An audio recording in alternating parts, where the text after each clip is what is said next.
अस्सलाम वालेकुम जी। आज का लेक्चर हमारे पास है conservation theorems of linear momentum of a system of particle, और दूसरा आज हेडिंग देखेंगे conservation theorem for angular momentum of a system of particle. यानी कल हमने जो गुज़िश्ता लेक्चर देखा सिस्टम ऑफ पार्टिकल को पढ़ा, उसमें हम मोशन पढ़ी, हमने सेंटर ऑफ मास का कंसेप्ट देखा। तो आज हम देखेंगे कि सिस्टम ऑफ पार्टिकल्स में क्या कंजर्वेशन ऑफ लीनियर मोमेंटम ओबे होता है। फिर देखेंगे सिस्टम ऑफ पार्टिकल में क्या एंगुलर मोमेंटम की कंजर्वेशन ओबे होती है। तो जनाब ये आज के हमारे टॉपिक है, तो शुरू करते हैं। तो हमारे पास जो पहला है वो है conservation theorem for the linear momentum of the system of particle. अब जनाब इसका ना सिस्टम ऑफ पार्टिकल का मतलब मेरे पास ढेर सारे पार्टिकल्स हैं, एक सिस्टम है। तो मैं कहता हूं कि linear momentum of this system is conserve, यानी मोमेंटम कंजर्व होगा, मगर एक शर्त है, no external force act on the system of particle. तो वो कंजर्वेशन कब पूरी होगी? अगर आपके सिस्टम पर कोई बैरूनी फोर्स अमल ना करे। तो इस बात को हम इस तरह भी तो लिख सकते हैं ना कि अगर टोटल एक्सटर्नल फोर्स जीरो है then delta p is equal to zero, यानी मोमेंटम में चेंज नहीं आएगा। मोमेंटम में चेंज नहीं आया तो इसका ना लीनियर मोमेंटम क्या है? कंजर्व रहा। बात समझ आई? तो इस तरीके से हम कंजर्वेशन और थ्योरम समझेंगे linear momentum for system of particles का। यानी ढेर सारे पार्टिकल हैं एक सिस्टम में, अगर उस सिस्टम पे कोई बैरूनी फोर्स अमल नहीं कर रही तो हम कहेंगे कि भाई लीनियर मोमेंटम इस सिस्टम का कंजर्व है, यानी कांस्टेंट है। ठीक होगी बात। अब इसको थोड़ा मैथमेटिकली देखते हैं। लेट्स से हमारे पास सेंटर ऑफ मास का कंसेप्ट है, हमने लास्ट टाइम पढ़ा कि आर बराबर है किस चीज के, आपने summation I is equal 1 to n m I R i और divided by capital M. Capital M क्या था? Total mass of the system. और यहाँ पे एम आई ith पार्टिकल का मास और आर आई ith पार्टिकल का रेडियस वेक्टर या पोजीशन वेक्टर। और आई जो ith पार्टिकल आप ले सकते हो वो कहां से कहां तक ले सकते हो? 1 से n तक ले सकते हो। तो जनाब ये आर मुझे सेंटर ऑफ मास की पोजीशन बता रहा था ओरिजिन के लिहाज से। तो यहां से अगर मैं एम को इस तरफ ले जाऊं तो इक्वेशन आप इस सूरत में लिख सकते हैं कि एम आर बराबर आ जाएगा summation I is equal 1 to n m I R i. Then आपने क्या किया, दोनों साइड्स पे लेफ्ट और राइट को डी टी से डिवाइड कर दिया। अब आपके पास आर को जब आप डी टी से डिवाइड करोगे तो ये एक तरह से डेरिवेटिव आ जाएगा। तो आप यहाँ पे D r over D t को हमने वेलोसिटी पढ़ा हुआ है, तो क्या ये एम आई वी आई लिखा जा सकता है? यानी कि मोमेंटम बन जाएगा ith पार्टिकल का। तो ये आपके पास p मोमेंटम आ जाएगा। M d r over D t को हम लिख सकते हैं एम आर डॉट और p वेक्टर के तौर पे। इसका मतलब मुझे मोमेंटम की वैल्यू मालूम पड़ गई कि कितना मोमेंटम होगा। अच्छा जी, अब यहां से कुछ चीजें समझने वाली हैं कि अगर आपके पास हम कहें कि मोमेंटम ऑफ द सिस्टम बताओ और उस सिस्टम में कितने पार्टिकल हैं, nth पार्टिकल हैं, तो वो उस nth पार्टिकल से बना हुए सिस्टम का जो मोमेंटम है वो वही होगा, वही जवाब आएगा जो single particle of the mass m, देखा कैपिटल M है, were located at the position of cm। यानी सेंटर ऑफ मास पे जो पार्टिकल है ना उसका मास कैपिटल एम है, तो वो जो सेंटर ऑफ मास वाले पार्टिकल का मोमेंटम बनेगा वो वही जवाब दे रहा होगा जो सारे एन पार्टिकल से बने हुए सिस्टम का मोमेंटम होगा। यानी देसी जुबान में बोलूं तो एन पार्टिकल्स का जो सिस्टम है वो मिलके जो टोटल मोमेंटम बनाएगा, एन पार्टिकल्स के सिस्टम का टोटल मोमेंटम वो बराबर है, किसके बराबर है? सेंटर ऑफ मास पे पड़ा हुआ जो सिंगल पार्टिकल है उसके मोमेंटम के बराबर है। तो आपके पास बिल्कुल वो जैसे सेंटर ऑफ मास मूव करेगा उसी तरह वो मूव कर रहा होगा। तो जनाब इसका मतलब ये हुआ मोमेंटम मालूम करने के लिए मुझे वेलोसिटी चाहिए, क्योंकि ith पार्टिकल का मास तो मालूम है, आप उसकी वेलोसिटी निकालोगे तो आप उस सिंगल पार्टिकल का मोमेंटम फाइंड आउट कर लोगे, जो के क्या है? तमाम पार्टिकल्स का जो मैस है उसके रिजल्टेंट के इक्विवेलेंट आप ले सकते हैं। बात समझ आ गई बात? तो अच्छा, अब आपके पास जो इक्वेशन नंबर 2 है, अगर हम इसे लिखते हैं इस पैटर्न पे कि भाई आपके पास m at d r over D t is equal to p, आप इसको एक दफा फिर डिफरेंशिएट करो विद रिस्पेक्ट टू टाइम, यानी सेकंड ऑर्डर डिफरेंशियल इक्वेशन बना दो। तो क्या आप इसे लिखेंगे d square r over D t square और d p by d t आ जाएगा। हम जानते हैं d p by d t ये फोर्स है। अब फोर्स के साथ ई फॉर एक्सटर्नल, यानी ये जो rate of change of momentum है ये एक्सटर्नल फोर्स की वजह से है। ये कल जो हमने पढ़ा mechanics of a system of particle, उसमें पढ़ा कि सिस्टम में जो मोमेंटम की चेंज आएगी वो एक्सटर्नल फोर्स की वजह से आएगी। ओके, तो अब आप इसे कैसे लिख सकते हैं? क्वेश्चन नंबर 4 बन जाएगी आपकी कि m r double dot equivalent आ जाएगा एफ एक्सटर्नल के। ठीक है बात? तो अब ये बात ऐसे ही लिखी हुई है कि total momentum of the system changes only, यानी हमारे सिस्टम का मोमेंटम कब चेंज होने वाला है? जब आपके पास एक्सटर्नल फोर्स एक्ट करेगी, यानी एक्सटर्नल फोर्स के एक्ट करने से मेरे सिस्टम का मोमेंटम चेंज हो जाएगा। अच्छा, अब समझ आती है कि अगर एक्सटर्नल फोर्स 0 हो जाए तो इसका मतलब मोमेंटम चेंज नहीं होगा, तो मोमेंटम कंजर्व हो जाएगा। तो आपके पास इस चीज को बोलेंगे momentum conservation for the system of particle. ठीक है बात? तो इसका मतलब क्या होगा? जब मैं कहता हूं कि मोमेंटम कंजर्व रहेगा, इसका मतलब एक्सटर्नल फोर्स नहीं लग रही, तो इसका ना वेलोसिटी भी चेंज नहीं हो रही, वेलोसिटी भी क्या रह रही है? कांस्टेंट रह रही है।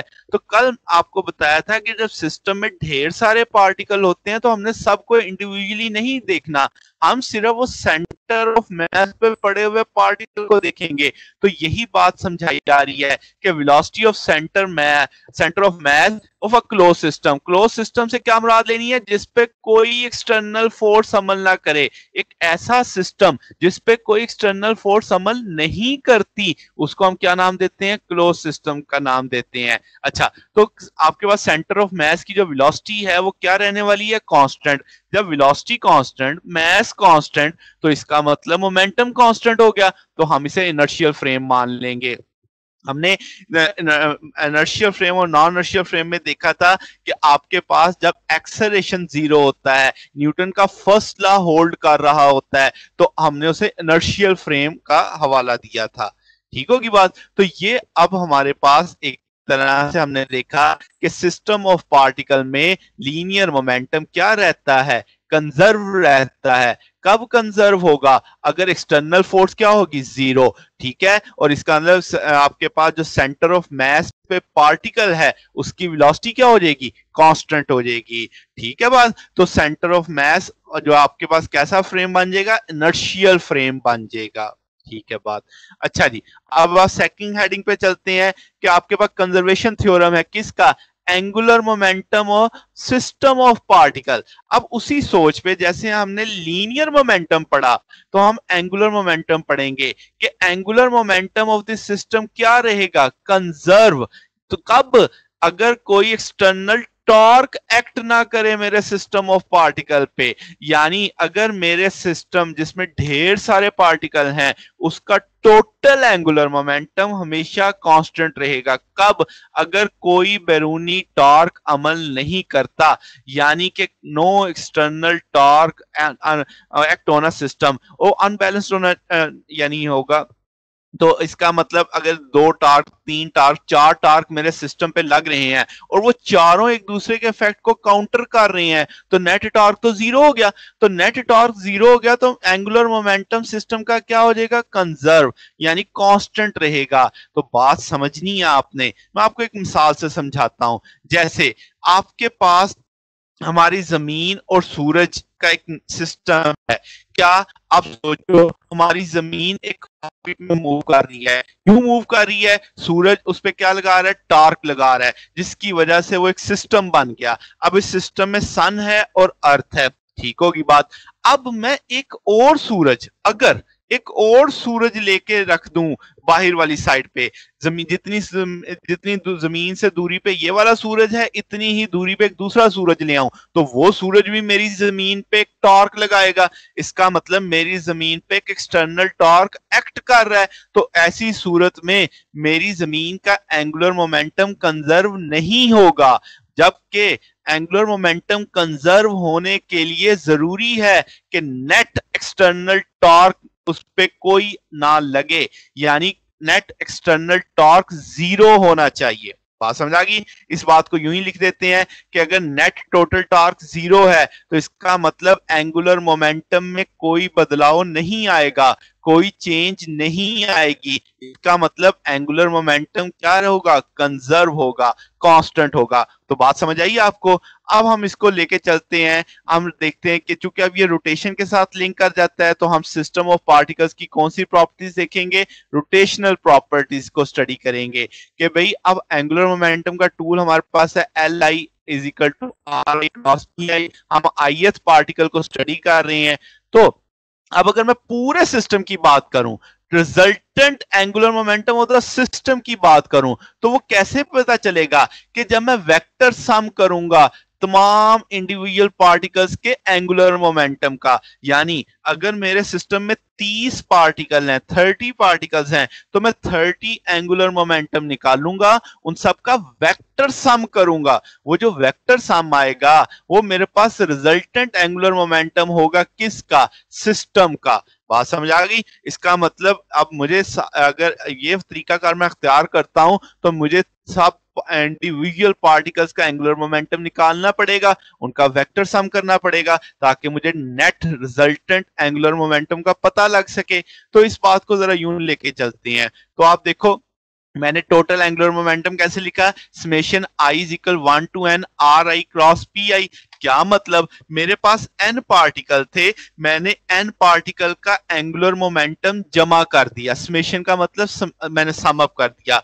अब मैं क्या करता हूं? इक्वेशन नंबर 2 को मैं टाइम के साथ डिफरेंशिएट करता हूं, तो dl ओवर dt आ जाएगा, यहाँ पे d ओवर dt आ जाएगा। तो आपने लेफ्ट साइड और राइट साइड दोनों तरफ को dt से डिफरेंशिएट कर दिया।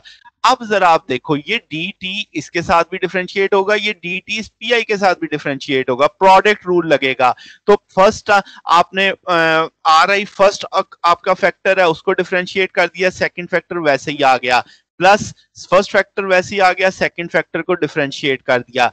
अब ये जो इक्वेशन नंबर 3 आप देख रहे हैं, इस इक्वेशन नंबर 3 में जो आपके पास राइट हैंड साइड पे आप देख सकते हो जो टर्म आ रही है, ये वाली जिसे आप लिख रहे हो, यहां पे लिख ले, अलग कर लेते हैं, d over d r d t cross p i. अब ये देखो कि ये r i over D t ये तो वेलोसिटी बन जाएगा, और आप जानते हो momentum p is equal to m v. इसका मतलब वेलोसिटी और इसमें भी मोमेंटम में भी वेलोसिटी है, तो दोनों आपकी डायरेक्शन सेम होगी। जब डायरेक्शन सेम होगी तो क्रॉस प्रोडक्ट में थीटा जीरो तो जवाब 0 आ जाएगा।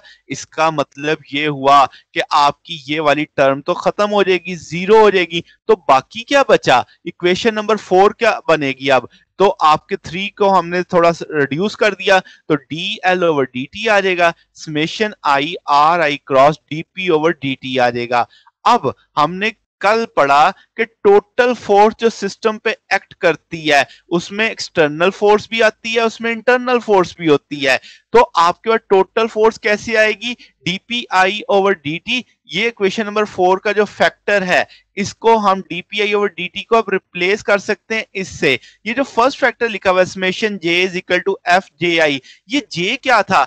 आयत पार्टिकल के इर्द गिर्द जितने पार्टिकल थे जिन्होंने आयत पे क्या लगानी थी? फोर्स लगानी थी, ये वो है। तो समेशन j का मतलब कि इर्द गिर्द वाले सारे पार्टिकल्स को जमा कर दिया गया है, तो उनकी फोर्स देखी जा रही है किसके ऊपर? आयत के ऊपर देखी जा रही है, प्लस एक्सटर्नल फोर्स आ गई। ये दोनों मिलकर rate of change of momentum बनाएंगी आयत पार्टिकल का। तो इक्वेशन नंबर 4 में वैल्यू लगाई जा सकती है, dp ओवर dt को रिप्लेस किया जा सकता है किससे? तो आप रिप्लेस कर सकते हैं summation j ji plus FIE से। अब यहां पे क्रॉस प्रोडक्ट है, तो आपने summation i to n r i का क्रॉस प्रोडक्ट लेना है समेशन एफजीआई से प्लस एक्सटर्नल फोर्स से, देन आपने इसको दोनों क्रॉस प्रोडक्ट ले लिया, इनसाइड ब्रैकेट ओपन कर दी, तो ये सिचुएशन आ जाएगी आपके पास। तो आपके पास अब क्या है कि जनाबे वाला आपने इस चीज को क्रॉस प्रोडक्ट देखना है, इस चीज की भी क्रॉस प्रोडक्ट देखनी है।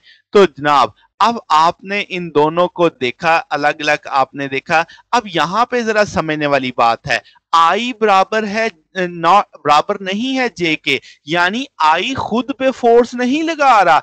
आई आपके पास जे के बराबर नहीं है, यानी आपके पास आई खुद पे फोर्स नहीं लगा सकता, जे ने फोर्स लगानी है किस पे, आई पे। तो ये समझनी है आपने बात। तो इसका आपके पास r i cross F j i आ जाएगा, देन आपके पास i is equal 1 to n r i F i external force आ जाएगी।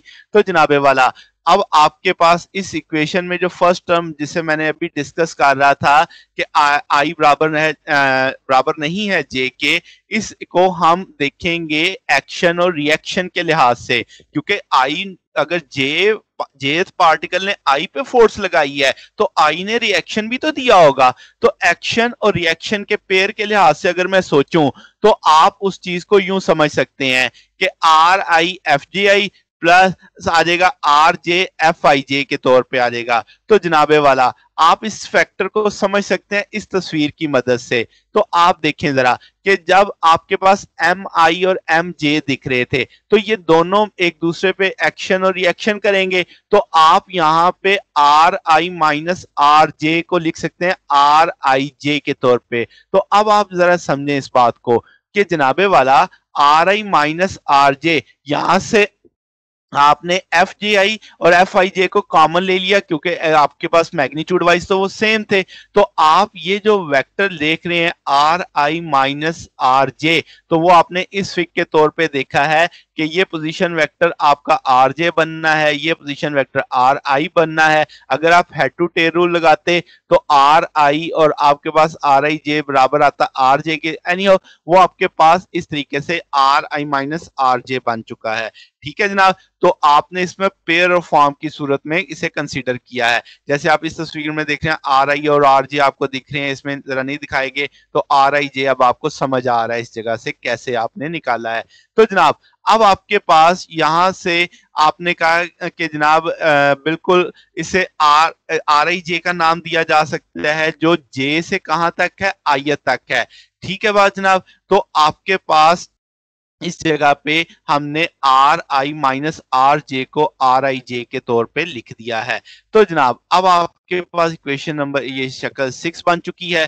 अब आप इंटरनल फोर्सेस के जो हम देख रहे हैं, दो पार्टिकल जो एम आई और एम जे का जिक्र आ रहा है, ये दोनों एक दूसरे पे इक्वल और अपोजिट फोर्स लगाएंगे और एक ही लाइन पे ज्वाइन करेंगे, तो आपके पास इनका क्रॉस प्रोडक्ट क्या हो जाएगा, जीरो। क्योंकि जिस आपकी एक तरफ से अगर आप इस चीज को समझो तो जिस तरफ ये फोर्स का आपके पास बनेगी डायरेक्शन, उसी तरफ इसकी भी अपोजिट होगी। तो इन दोनों का जो टॉर्क आएगा वो दोनों एक दूसरे का, एक पॉजिटिव टॉर्क हो जाएगा, एक नेगेटिव टॉर्क हो जाएगा, वो एक दूसरे का सम जब करेंगे तो जीरो हो जाएगा।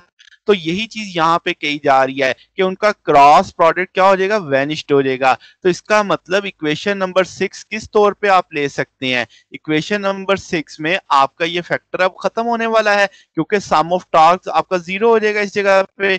तो अब जनाब आपके पास रिमेनिंग फैक्टर ये आ गया डीएल ओवर डी, और यहां से ये टॉर्क बन गया है। तो आर क्रॉस एफ ई आपने एक्सटर्नल टॉर्क के तौर पे इसे देख लिया, क्योंकि एक्सटर्नल फोर्स ही क्या पैदा कर सकती है, टॉर्क पैदा कर सकती है।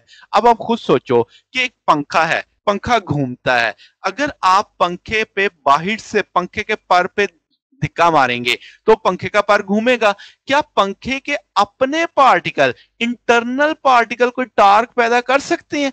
क्या उसके इंटरनल पार्टिकल, पंखे के पार्टिकल पंखे के पर को आगे धकेल सकते हैं? नहीं धकेल सकते। इसका मतलब इंटरनल जो पार्टिकल्स हैं उनकी वजह से टॉर्क नहीं पैदा होता। इसीलिए हमने कहा कि क्रॉस प्रोडक्ट क्या हो जाएगा, वेनिश्ड हो जाएगा। अगर वहां पे एक सिस्टम में कुछ पार्टिकल हैं तो जितना टॉर्क एक पार्टिकल पैदा करेगा जिस सिमत में, उतना ही टॉर्क कोई दूसरा पार्टिकल उसके मुखालिफ सिमत में पैदा कर रहा होगा।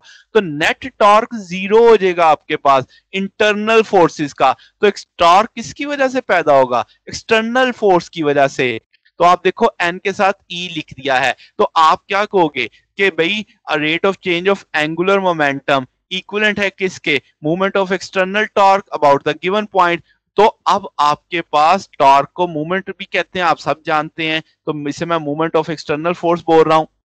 तो अब अगर मैं यहां से एन जीरो कर दूं तो क्या आपके पास डी टी जीरो हो जाएगा, डीएल बराबर जीरो क्या आ जाएगा? इसका ना डीएल जीरो का आने का मतलब डीएल में कोई चेंज नहीं आएगी। तो यही बात लिखी हुई है कि अगर एल कांस्टेंट है तो इसका मतलब अप्लाइड टॉर्क आपके पास कितना है? जीरो आ जाएगा। बात समझ आ गई? तो इस तरीके से हमने टॉर्क को देखा है।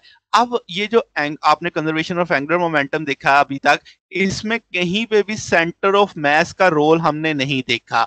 अब मैं दोबारा से कंजर्वेशन ऑफ एंगुलर मोमेंटम देखता हूं, मगर in term of centre of mass study करूंगा। अब इसमें क्या है जनाब, लेट्स से हम कहते हैं हमारे पास एक सिस्टम है जो कि एक फिक्स्ड ओरिजिन के तहत हम उसका एंगुलर मोमेंटम स्टडी करने वाले हैं। तो इसका उस सिस्टम में ढेर सारे पार्टिकल होंगे, तो वो जो सेंटर ऑफ मास पे एक सिंगल पार्टिकल है जिसका मास कैपिटल एम है। कैपिटल एम मैंने पहले भी बोला total mass of this system, यानी वो सिंगल पार्टिकल का मास सम है किसके बराबर? टोटल पार्टिकल के मास के बराबर। तो जनाब अब आप उसकी उसकी सेंटर ऑफ मास के लिहाज से उसकी मोशन देखेंगे, प्लस आप क्या देखेंगे? Angular momentum of the particle system about CM, यानी सेंटर ऑफ मास के करीब एक पार्टिकल है उसकी मूवमेंट भी उसके साथ देखेंगे। तो दो तरह के अब आपने यहाँ पे देखना है कि आपके पास सिस्टम ऑफ पार्टिकल का जो एंगुलर मोमेंटम है वो अब आपको कैसे मिलने वाला है, वो किसके इक्वल होने वाला है। तो आपके पास सिंगल पार्टिकल जो कि कहां पे है? सेंटर ऑफ मास पे, उसकी वजह से जो एंगुलर मोमेंटम बनेगा वो क्या बनेगा? एल, उसके नीचे लिखा होगा सी एम, और साथ में क्या चीज ऐड करेंगे? Angular momentum of the particle about CM.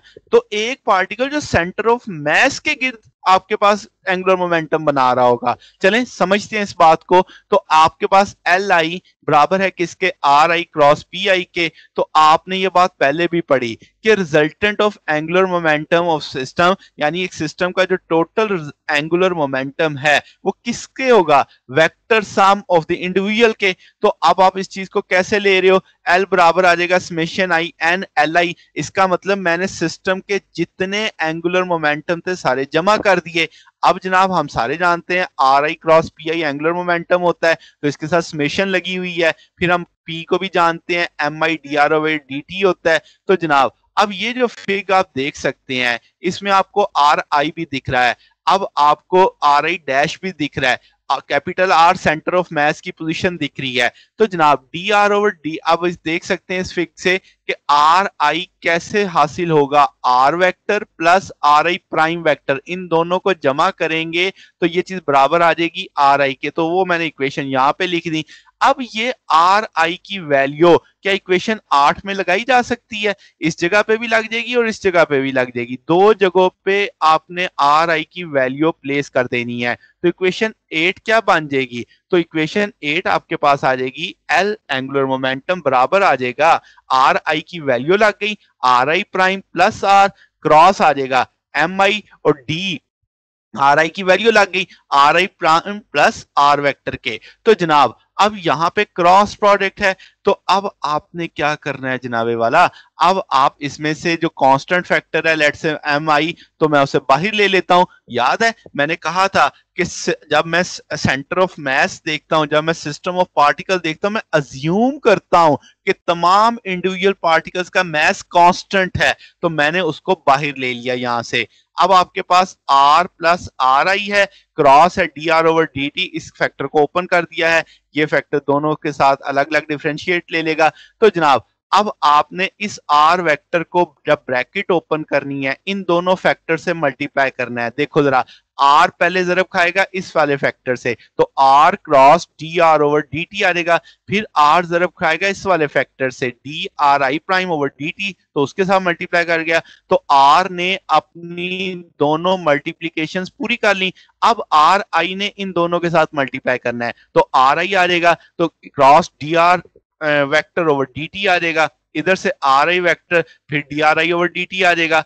अब जनाब जरा देखते हैं, तो ये जो पहला फैक्टर है D r over D T, क्या ये सेंटर ऑफ मास की वेलोसिटी बताएगा? तो आर क्रॉस वी आ जाएगा, इधर से इस फैक्टर आर प्राइम को वैसे ही छोड़ देते हैं, ये D r over D T फिर वेलोसिटी बन गया, ये डी आर आई प्राइम ओवर डी टी इस वाले ith पार्टिकल आई प्राइम जो ith पार्टिकल जो सेंटर ऑफ मास के गिर्द अलोंग मूव करेगा, ये उसकी वेलोसिटी आ गई वी आई प्राइम की वजह से।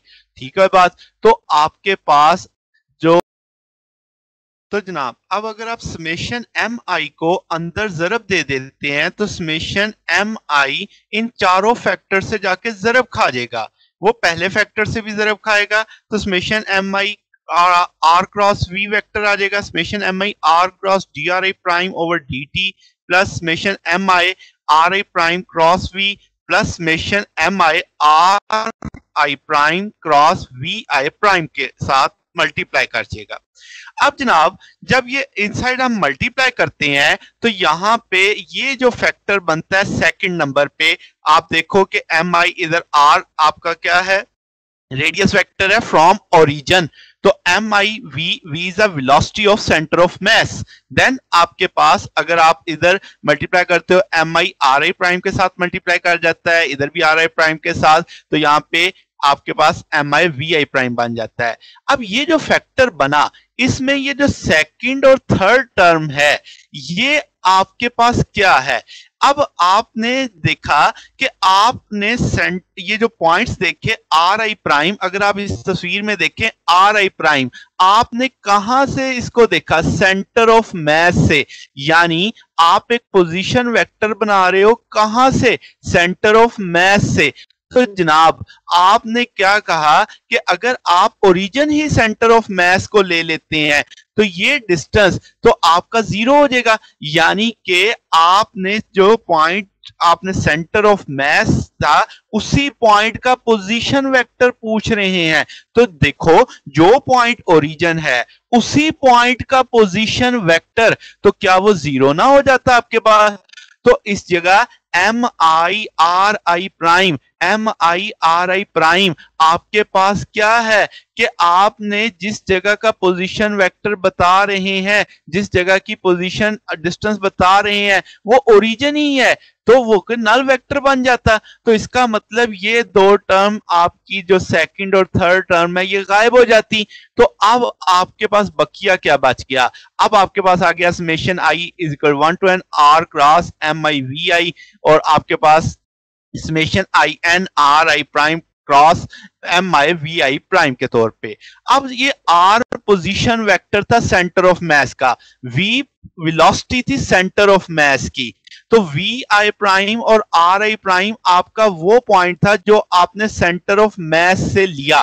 ठीक होगी बात? तो अब आपके पास हमने पढ़ा कि भाई टोटल एंगुलर मोमेंटम अबाउट ओ, यानी आप किस पॉइंट के गिर्द देख रहे हो? ओ पॉइंट के गिर्द। तो टोटल एंगुलर मोमेंटम आपको चाहिए किस पॉइंट के गिर्द? ओ पॉइंट के गिर्द। अच्छा, ये इक्वल होगा किसके? कहां से? Angular momentum of the motion concentrated centre of मास, यानी सेंटर ऑफ मास का जो एंगुलर मोमेंटम है plus angular momentum of the motion about the centre of मास, तो आपके पास एल आई प्राइम। मैं एक मिसाल देता हूं, जैसे आप समझो एक सूरज और जमीन, तो आपका सूरज ओरिजिन है, जमीन उसके गिर्द क्या कर रही है? घूम रही है।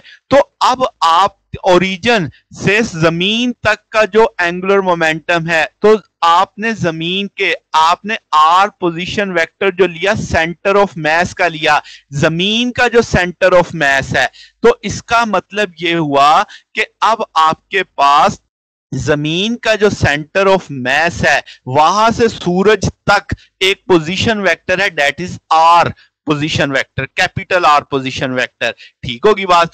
अब वो जो जमीन सूरज के गिर्द घूम रही है, तो क्या वो angular momentum of motion concentrated at centre of मास हो गया, plus angular momentum motion about the centre of मास, यानी जमीन अपने एक्सिस के गिर्द भी तो घूम रही है ना, तो जमीन का अपना एंगुलर मोमेंटम जो उसके सेंटर ऑफ मास के गिर्द होगा, ये दोनों एंगुलर मोमेंटम मिलके क्या डिफाइन कर रहे होंगे, total angular momentum about point O. बात समझ आई? मैं दोबारा समझाता हूं, अपने ज़हन में समझो। सूरज एक ऑब्जेक्ट है, जमीन एक ऑब्जेक्ट है, तो जमीन सूरज के गिर्द घूम रही है, तो पहला जो चीज लिखी गई एंगुलर, आप जमीन, आपने जो पॉइंट जमीन को कंसीडर करना है सेंटर ऑफ मास, क्योंकि जमीन नंबर ऑफ पार्टिकल्स है, तो आपने सारे पार्टिकल्स को नहीं देखना, सेंटर ऑफ मास को देखना है, जमीन के सेंटर ऑफ मास को। तो इसका मतलब जमीन के centre of mass about O एक एंगुलर मोमेंटम बनाएगा।